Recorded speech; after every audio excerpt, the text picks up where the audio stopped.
Xo'p, assalomu alaykum.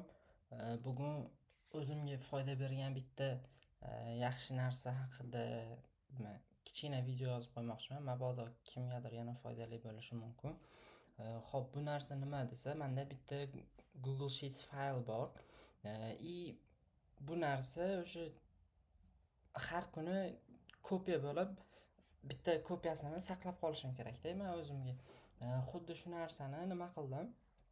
Har kuni kirib, masalan, bittadan save qilib, kompyuterni alohida joyiga saqlab qo'yish, to'g'risi unaqa ko'p vaqt oladigan narsa emas u, lekin erinadi-da, har kun qaysidir vaqtda shuni kirib qilib qo'yishga.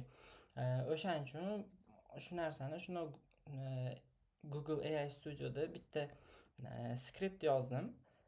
Endi buni skriptni aniqrog'i men aytib turdim, sun'iy intellekt yozdi. Xuddi o'sha narsani keyin botni tokenini kiritib qo'yib, o'zimni chat ID'imni kiritdim. Dalshi o'zi ishlayveradi. Nima qilindi? Mana bu yerda extensionda AppScript degan narsa bor. O'sha yerda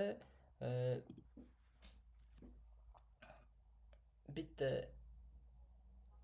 AI Studioda yozdirilgan anaqani shundoq qo'ydim. Bu yoqda to'liq o'sha bor, lekin orada ko'p test qilgan narsalarim bo'ldi.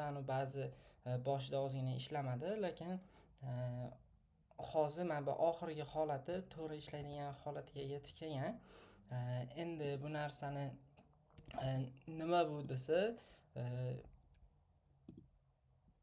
xo'p, mana bu yerda har kuni отчет kelib turadi. Hozir ko'ramiz. Hozir.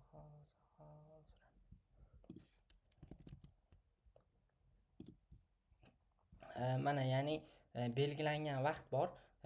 Menga bugungi faylni o'sha bir kun ertasiga ertalab soat 3 da olib qo'ygani qulay. O'shanda masalan ba'zida birgacha cho'zilgan boshqa narsalarni ham hisobga olib, xuddi o'shani avtomatik o'zini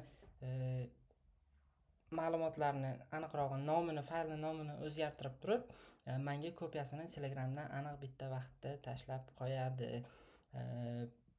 Xuddi shu skriptni matn formatda olib qo'yaman.